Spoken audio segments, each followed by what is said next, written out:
غیبت پنه کې، نه به د مړي کې او نه به د جمدي کې. زرقانی دا موطا دا امام مالک یو شرح ده.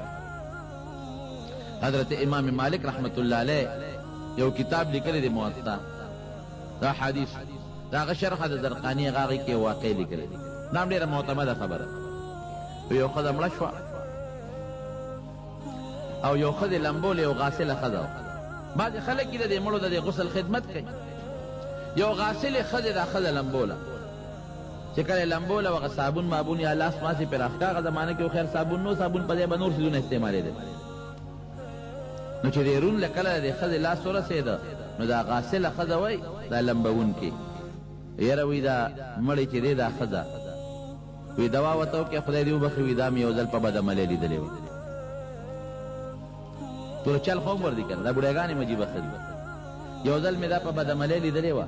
نو بس اوس خو مړه ده دوا ورته شرمۍ یې مو او خلکو ته دا ښکاره کوي چې دا ورسره ښېګړه کوم. دوا ورته وکړې چې خدای پاک یې وبخښي خو ما یو ځل په بدعملۍ لیدلې وه. خو چې دا ټکې وې دا لاس یې د هغه مړي د هغه مړې ښځې پتون پورې کلک ونښته.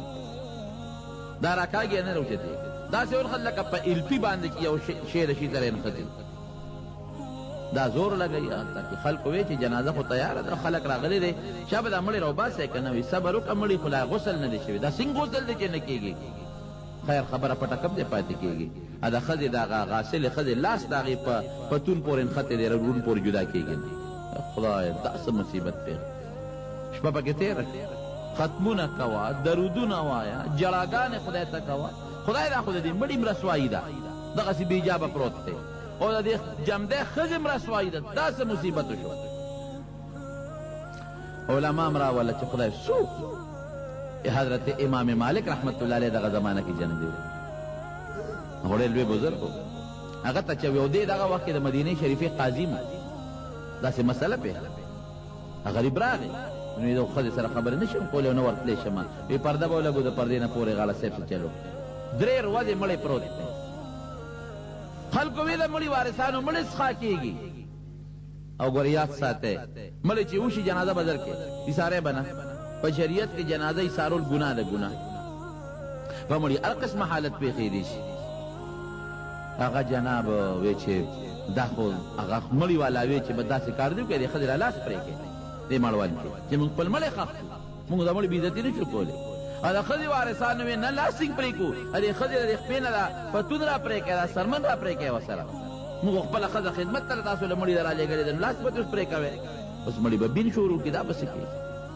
حضرت امام مالک رحمت الله علیه چې راغی پردی ورته ولګوله، ویله دې غاسلې ښځې نه دی او تپوس کړو تاسو ګناه خو نه ده کړې؟ وی نه ما هېڅ هم نه دی کړی. وی نه چې دا ښځه دې لمبوله څه چل خو دې نه دی کړی؟ وی صاحب یو ټکې مې د خولې نه وتلی. څه دې ویلي دي؟ وی ما دا وویل چې یاره دا ښځې ته دوا وکړې چې خدای یې وبخي او دا مې یو ځل په ګناه لیدلي په بدعملۍ او چې دغه ټکې مې وی لاس مې ونښته. امام مالک صاحب ورته وی ښه دا تا په بدعملۍ چې لیدې را ګوان در سره شته څلور؟ وی نه. دې ستا مخکې اقرار کړی چې ما دا بدعملي کړې ده؟ نه اقرار یې هم نه دی کړی. تا په دې عمل لیدې ده پخپله د چا مخکې؟ وی نه په دې عمل مې هم نه ده لیدې. نو تا دا خبره څنګه وکړه؟ یاره وی دا یو ځل په لاره روانه وه، منګې یې په سر وه د اوبو او د یو سړي د دروازې مخکې ودرېده. نو زما پې دا شک راغی چې ګنې دې سړي سره دروازې والا سره څه یارانه د خدای نیک بخت دی.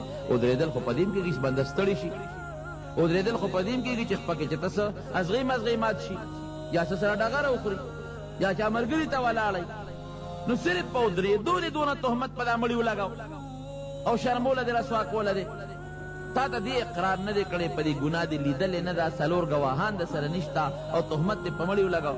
وی به دقه ټکې مې وویو، دقسې په ګناه مې نه ده لیدلې خو دغسې مې لیدې.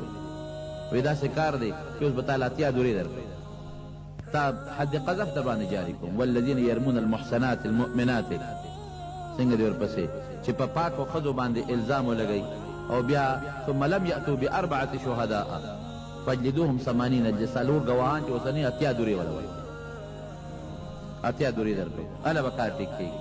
بس ښځې هغه لاس هغه مړي باندې پروت دی، په دورو شروع کړه، یو دوره ورکوي بله ورکوي، خو چې 80مه دوره ښځه وواله هغه غاسله لاس یې د مړي نه جدا شو.